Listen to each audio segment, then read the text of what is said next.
Hello everyone, how are you? Welcome to my channel Krishna Institute of Law. आज के video lecture में हम बात करेंगे रिट ऑफ मैंडामस की। आपको पता ही है कि जो है हमारे को बहुत सारे फंडामेंटल राइट्स कॉन्स्टिट्यूशन ने दिए हैं। अगर कोई उन कॉन्स्टिट्यूशन राइट को हमें एंजॉय नहीं करने देता या कोई हमारे अगेंस्ट इलीगल एक्शन लेता है तो आर्टिकल 32 में और आर्टिकल 226 में हमें एक फंडामेंटल राइट भी दिया गया है ताकि हम जो है सुप्रीम कोर्ट को की तरफ मूव कर सकें या फिर हाई कोर्ट में मूव कर सकें कि हमारे जो भी राइट्स को कोई भी टेक अवे करने की कोशिश कर रहा है या कोई भी अथॉरिटी हमारे अगेंस्ट इलीगल एक्शन ले रहा है तो हम सुप्रीम कोर्ट और हाई कोर्ट में जा सकते हैं। फिर वो जो है हमारे फंडामेंटल राइट को प्रोटेक्ट करने के लिए डिफरेंट रिट्स को जो है इशू कर सकती है। तो बहुत सारी रिट्स हैं, तो आज हम स्टडी करेंगे रिट्स ऑफ मैंडामस। देखिए रिट ऑफ मैंडामस में इसका जो लेटिन टर्म है ये इसका मीनिंग होता है वी कमांड। देखिए पब्लिक अथॉरिटीज होती हैं, गवर्नमेंट बॉडीज होती हैं, उनको बहुत ज्यादा जो है पावर मिली होती है क्योंकि उनका काम है लॉ को इम्प्लीमेंट करना। तो अगर वो अपनी पावर को यूज करते हुए कोई भी जो उनकी स्टैट्यूटरी ड्यूटी है कि उन्हें वो परफॉर्म करना है वो उस ड्यूटी को परफॉर्म नहीं करती हैं, जिसकी वजह से हम लोग इफेक्ट होते हैं, हमारे राइट इफेक्ट होते हैं। तो कोई भी एग्राइव पार्टी जो है हाई कोर्ट में मूव कर सकती है, सुप्रीम कोर्ट जा सकती है। तो अगर कोर्ट को ये लगता है कि वास्तव में इन पब्लिक अथॉरिटी ने जो है अपनी ड्यूटी को परफॉर्म नहीं किया है तो वो एक जुडिशियल ऑर्डर को पास करती हैं और उसमें ये ऑर्डर देती हैं कि आप अपनी ड्यूटी को परफॉर्म करें। तो वो ऑर्डर, वो जुडिशियल ऑर्डर जिसमें वो कमांड करती हैं पब्लिक अथॉरिटी को, गवर्नमेंट बॉडी को या फिर किसी लोअर कोर्ट को कि उनकी जो स्टैट्यूटरी और पब्लिक ड्यूटी है उसे वो परफॉर्म करें, तो इस जुडिशियल ऑर्डर को हम मैंडामस बोलते हैं। क्लियर हो गया? तो मैंडामस एक तरीके का जुडिशियल ऑर्डर है जो किसके द्वारा इशू किया जाता है, सुप्रीम कोर्ट या फिर हाई कोर्ट के थ्रू, और वो पब्लिक अथॉरिटी, गवर्नमेंट बॉडी या फिर किसी लोअर कोर्ट को ये ऑर्डर इशू करती है और उस ऑर्डर में कहती हैं कि आपके पास जो भी पब्लिक और स्टैट्यूटरी ड्यूटी है जिसे आप परफॉर्म नहीं कर रहे हो या फिर गलत ढंग से परफॉर्म कर रहे हो तो उसे आपको ठीक से परफॉर्म करना है। तो इस तरह के जुडिशियल ऑर्डर को हम जो है मैंडामस रिट बोलते हैं। मैं आपको इसके एक दो एग्जाम्पल देती हूं तो आपको बिल्कुल क्लियर हो जाएगा। देखिए आप पासपोर्ट बनवाने जाते हैं, पासपोर्ट बनवाने के लिए बहुत सारी फॉर्मेलिटीज होती हैं, आप वो सारी फॉर्मेलिटीज पूरी कर देते हैं, लेकिन पासपोर्ट ऑफिसर फिर भी आपका पासपोर्ट जो है इशू नहीं करता है। तो इसका मतलब आपका ये लीगल राइट है और पासपोर्ट ऑफिसर की ये लीगल ड्यूटी है कि अगर आपने सारी फॉर्मेलिटीज पूरी कर दी तो वो आपको पासपोर्ट इशू करेगा। लेकिन फिर भी वो विदाउट वैलिड रीजन आपका पासपोर्ट इशू नहीं करता है तो इसका मतलब वो अपनी पब्लिक ड्यूटी को परफॉर्म नहीं कर रहा है। तो ऐसे केस में आप जो है रिट ऑफ मैंडामस के लिए अप्लाई कर सकते हैं। तो उसमें कोर्ट पासपोर्ट ऑफिसर को ये ऑर्डर देगा कि इस व्यक्ति को पासपोर्ट इशू कर दिया जाए। सेम वे दूसरा एग्जाम्पल लीजिए, अगर कोई यूनिवर्सिटी किसी स्टूडेंट का फाइनल का रिजल्ट रोक लेती है, मतलब कोई भी एग्जाम होता है उसका रिजल्ट रोक लेती है विदाउट एनी वैलिड रीजन, तो हर बच्चे का ये लीगल राइट है कि अगर वो यूनिवर्सिटी में पढ़ रहा है तो उसका जो रिजल्ट है वो पब्लिश होना चाहिए। अब किसी स्पेशल व्यक्ति का या किसी स्पेशल स्टूडेंट का रिजल्ट पब्लिश नहीं होता है तो इसका मतलब यूनिवर्सिटी अपनी पब्लिक ड्यूटी को जो है परफॉर्म नहीं कर रही है। तो ऐसे केस में स्टूडेंट कोर्ट में जा सकता है रिट ऑफ मैंडामस के लिए। तो फिर जो है कोर्ट ये वाली रिट जो है इशू करेगी और उसमें यूनिवर्सिटी को वो ऑर्डर देगी कि आप इस स्टूडेंट का रिजल्ट जो है डिक्लेयर कर दीजिए या फिर आप पब्लिश कर दीजिए। तो आपको इन दोनों एग्जाम्पल से बिल्कुल अच्छी तरह से क्लियर हो गया होगा कि रिट ऑफ मैंडामस किसे कहते हैं। अब आता है कि ये रिट कौन इशू कर सकते हैं। देखिए, रिट इशू करने की, कोई सी भी रिट हो, इशू करने के लिए सिर्फ आप दो ही हाई कोर्ट में जा सकते, दो ही कोर्ट में जा सकते हैं। पहला है सुप्रीम कोर्ट और दूसरा है हाई कोर्ट। तो आर्टिकल 32 कहता है कि कॉन्स्टिट्यूशन के पार्ट 3 में फंडामेंटल राइट्स दिए हुए हैं। अगर कोई इन फंडामेंटल राइट्स को आपसे लेने की कोशिश करता है तो उनके एनफोर्समेंट के लिए हम सुप्रीम कोर्ट जा सकते हैं। और आर्टिकल 226 कहता है कि फंडामेंटल राइट के एनफोर्समेंट के लिए या किसी और पर्पस के लिए भी हम हाई कोर्ट में जा सकते हैं। और हाई कोर्ट भी कोई भी रिट, जैसे कि हबीस कॉर्पस, मैंडाबस, प्रोहिबिशन, क्यू वारंटी, ये सब रिट्स में से कोई सी भी रिट को जो है वो इशू कर सकता है। तो मैंडामस के रिट दो ही इशू कर सकते हैं, सुप्रीम कोर्ट और आपका हाई कोर्ट। अब नेक्स्ट है ये किनके अगेंस्ट इशू की जा सकती है। तो आप ध्यान रखिए, ये एग्जीक्यूटिव और लोअर कोर्ट के अगेंस्ट ही आप जो है इशू कर सकते हैं।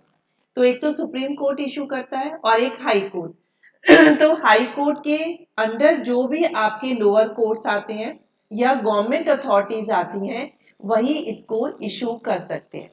तो जैसे गवर्नमेंट ऑफिशियल होते हैं, तो जैसे कोई भी पुलिस ऑफिसर है, पासपोर्ट ऑफिसर है, तो ये सब क्या है, गवर्नमेंट ऑफिशियल है, तो इनके अगेंस्ट भी रिट को इशू कर सकते हैं।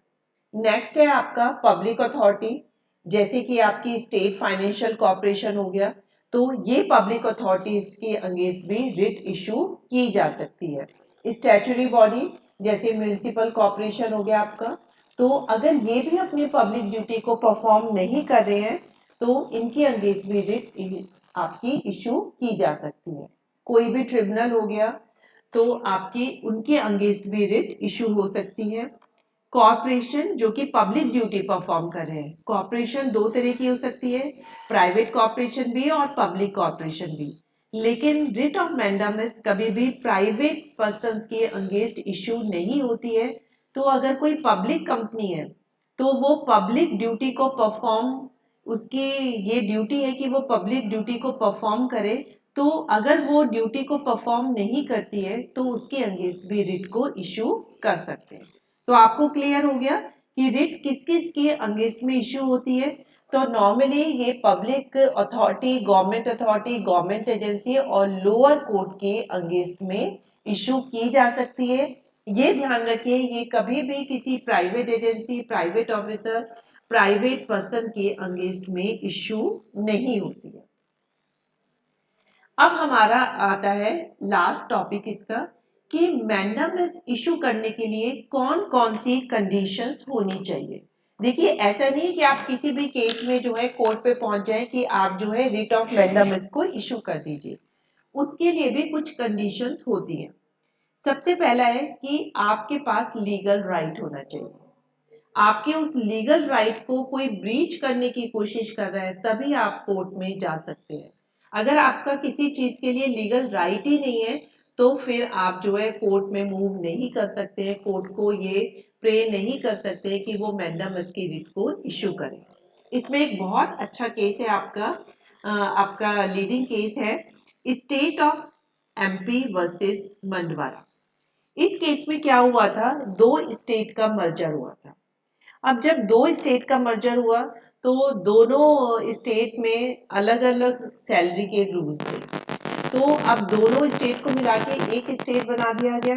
तो सैलरी में जो था, बहुत ही ज्यादा सैलरी में डिस्पैरिटीज हो गई, किसी एम्प्लॉयज को ज्यादा मिल रही थी और किसी को कम मिल रही थी। तो अब वो कोर्ट में गए कि ये तो हमारा लीगल राइट है कि जब एक स्टेट है मर्जर के बाद तो हमारे सेम या इक्वल पे होनी चाहिए। तो आप रिट ऑफ मैंडामस को इशू करिए और ऑर्गेनाइजेशन को ये ऑर्डर दीजिए कि वो इक्वल पे हर एम्प्लॉयज को दे। तो कोर्ट ने कहा कि जिस वक्त आपने हमें रिट इशू करने के लिए केस डाला है उस वक्त आपका कोई भी लीगल राइट नहीं था।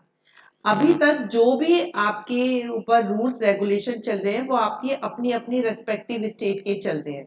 भले ही स्टेट मर्ज हो गई हो, लेकिन अभी कोई नया कानून तो बना नहीं है कि सभी एम्प्लॉयज को सेम पे दी जाएगी। तो आपका कोई भी लीगल राइट नहीं है। तो जब आपका लीगल राइट ही नहीं है, आपके किसी लीगल राइट को वॉयलेट ही नहीं हुआ, तो हम रिट ऑफ मैंडामिस इशू नहीं कर सकते। क्लियर हो गया कि जिस दिन आप रिट के लिए अप्लाई कर रहे हैं कोर्ट में, उस वक्त आपका लीगल राइट होना चाहिए, जो कि दूसरी अथॉरिटी ने उस लीगल राइट को आपको वॉयलेट किया हो, तभी आप जो है कोर्ट में जा सकते हैं, अदरवाइज नहीं जा सकते। नेक्स्ट है लीगल ड्यूटी। देखिए, लीगल राइट तो एग्राइव पर्सन का होता है, और जो पब्लिक अथॉरिटीज होती है उनका लीगल ड्यूटी होती है कि वो अपनी ड्यूटी को ठीक तरीके से परफॉर्म करें। तो वो अगर अपनी लीगल ड्यूटी को परफॉर्म नहीं करती हैं, तभी आप कोर्ट में जा सकते हैं, अदरवाइज नहीं। इसका भी बहुत अच्छा केस है, Gujarat state financial corporation versus lotus hotel. तो इसमें क्या था, लोटस होटल एक प्राइवेट लिमिटेड था, उसने गुजरात स्टेट फाइनेंशियल कॉर्पोरेशन में लोन के लिए अप्लाई किया। अब उन्होंने लोन भी सैंक्शन कर दिया। जब डिसबर्समेंट का टाइम आया तो विदाउट एनी वैलिड रीजन उन्होंने लोन को डिसबर्स करने से रिफ्यूज कर दिया। अब लोटस होटल प्राइवेट लिमिटेड ने कोर्ट में मूव किया। उन्होंने कहा कि आप स्टेट फाइनेंशियल कॉर्पोरेशन को ये ऑर्डर दीजिए कि वो हमारे लोन को डिसबर्स करें, क्योंकि वो ऑलरेडी उसे सैंक्शन कर चुकी है। तो कोर्ट ने जो है फिर जुडिशियल ऑर्डर पास किया कि जो स्टेट फाइनेंशियल कॉर्पोरेशन है वो पब्लिक फाइनेंशियल कॉर्पोरेशन है, और उनकी ये पब्लिक ड्यूटी है, उनकी ये लीगल ड्यूटी है, उनकी स्टैट्यूटरी ड्यूटी है कि अगर उन्होंने किसी का लोन सैंक्शन कर दिया है तो उसको डिसबर्स भी करना ही होगा। अगर उनके पास कोई वैलिड रीजन है कि वो क्यों डिसबर्स नहीं करना चाहते तो बात अलग है, लेकिन इस केस में कोई भी वैलिड रीजन नहीं था, और उन्होंने जो है सैंक्शन करने के बाद उसे डिसबर्स नहीं किया, तो ये गलत है। तो उन्होंने रिट ऑफ मैंडामस को इशू किया और उन्हें ऑर्डर दिया कि आप जो है इनके लोन को सैंक्शन कर दें। तो इस केस में क्या था कि स्टेट फाइनेंशियल कॉर्पोरेशन ने अपनी लीगल ड्यूटी को परफॉर्म नहीं किया, तो उस लीगल ड्यूटी को परफॉर्म कराने के लिए कोर्ट ने रिट इश्यू की। क्लियर हो गए दोनों कि पब्लिक अथॉरिटीज की लीगल ड्यूटी होती है परफॉर्म करने की, और जो एग्राइव पर्सन होता है उसका लीगल राइट होता है कि वो उस ड्यूटी को परफॉर्म करा सके। नेक्स्ट है आपका डिमांड एंड रिफ्यूजल। देखिए, ये भी बहुत जरूरी है कि आप अपने लीगल राइट को लेने के लिए आप डिमांड करें और दूसरी पार्टी उसको रिफ्यूज करे। अगर आपने डिमांड ही नहीं करी और दूसरी पार्टी ने रिफ्यूज ही नहीं करी तो आप कोर्ट में नहीं जा सकते। तो सबसे पहले आपको डिमांड करनी होगी, और उस डिमांड को करने के बाद दूसरी पार्टी रिफ्यूज कर दे, दोनों टर्म्स पूरी होनी चाहिए, डिमांड भी रिफ्यूजल भी, तभी आप जो है कोर्ट में मूव कर सकते हैं इस रिट के लिए।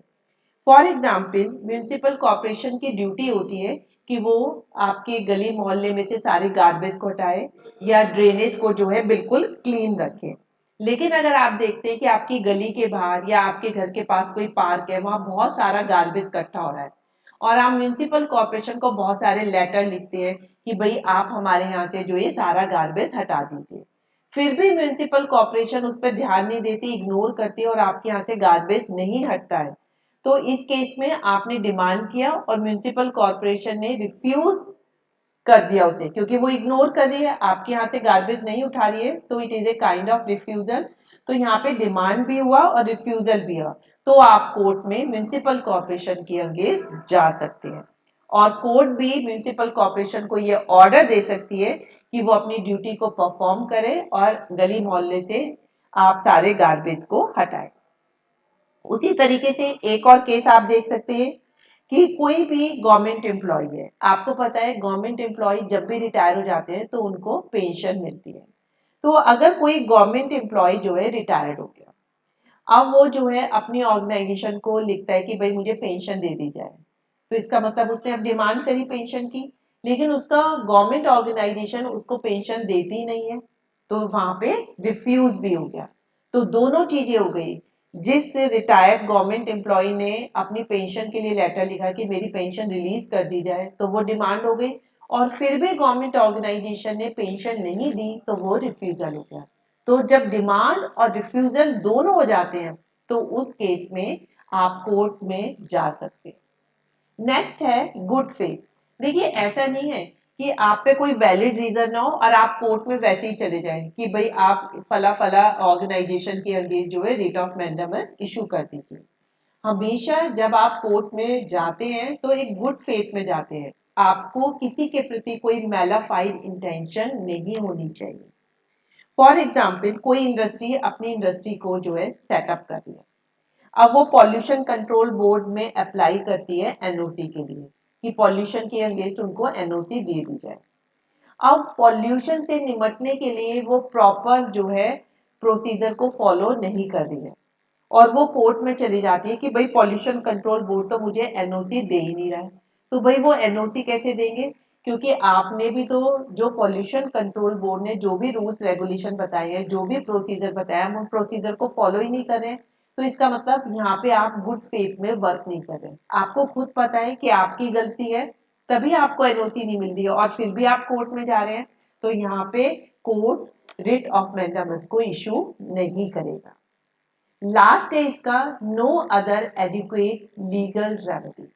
देखिए जब आप कोर्ट में मूव करते हैं तो court writ of mandamus issue करने से पहले ये देखता है कि एग्राइव पार्टी पे कोई और लीगल रेमेडी भी थी या नहीं थी। और लीगल रेमेडी में क्या हो सकता है, क्या आप इस मैटर की अपील कर सकते थे या आप जुडिशियल रिव्यू के लिए कोर्ट में अप्लाई कर सकते थे। तो अगर कोर्ट को लगता है कि एग्राइव पार्टी के पास अपील और रिव्यू की फॉर्म में और भी अदर लीगल रेमेडी है, तो वो पहले कहते हैं कि आप उन लीगल रेमेडी से अप्लाई करिए, आप डायरेक्टली मेरे पास सिर्फ रिट ऑफ मैंडेमस के लिए नहीं आइए। तो ये भी कंडीशन होती है कि आप रिट ऑफ मैंडेमस के लिए तभी जा सकते हैं जब आप पे अपील करने का या रिव्यू करने की कोई लीगल रेमेडी नहीं होती। तो आपको बिल्कुल क्लियर हो गया होगा मैंडेमस। बच्चे बहुत ज्यादा कंफ्यूज रहते हैं, उन्हें समझ में ही नहीं आता कि इसमें क्या लिखना है और एक्चुअली में इसका मीनिंग क्या होता है। तो आज आपको क्लियर हो गया होगा मैंडेमस रिट में जो कोर्ट होता है, हाई कोर्ट और सुप्रीम कोर्ट, वो किसी पब्लिक अथॉरिटीज को या लोअर कोर्ट को एक जुडिशियल ऑर्डर देते हैं कि वो अपनी ड्यूटी को परफॉर्म करें उन पब्लिक ड्यूटीज को जिनको वो ठीक से परफॉर्म नहीं कर रहे हैं या बिल्कुल भी परफॉर्म नहीं कर रहे हैं। तो ये कभी भी किसी प्राइवेट पर्सन या प्राइवेट ऑर्गेनाइजेशन को इशू नहीं की जा सकती। तो आपको इसका मीनिंग क्लियर हो गया, कौन कौन इसे इशू करती हैं और ये किसकी अगेंस्ट इशू की जा सकती हैं और कौन कौन सी कंडीशंस होती हैं जिसमें आप कोर्ट में मूव कर सकते हैं अगर वो कंडीशन पूरी होती है। तो आपको आज मैंडेमस आई होप कि बहुत अच्छे से क्लियर हो गया होगा। अगर आपको मेरा वीडियो लेक्चर अच्छा लगा तो मेरे चैनल को सब्सक्राइब जरूर करिए, वीडियो को लाइक और शेयर जरूर करिए ताकि आपके फ्रेंड्स को भी बेनिफिट हो सके। So that's all for today video lecture. Thank you very much.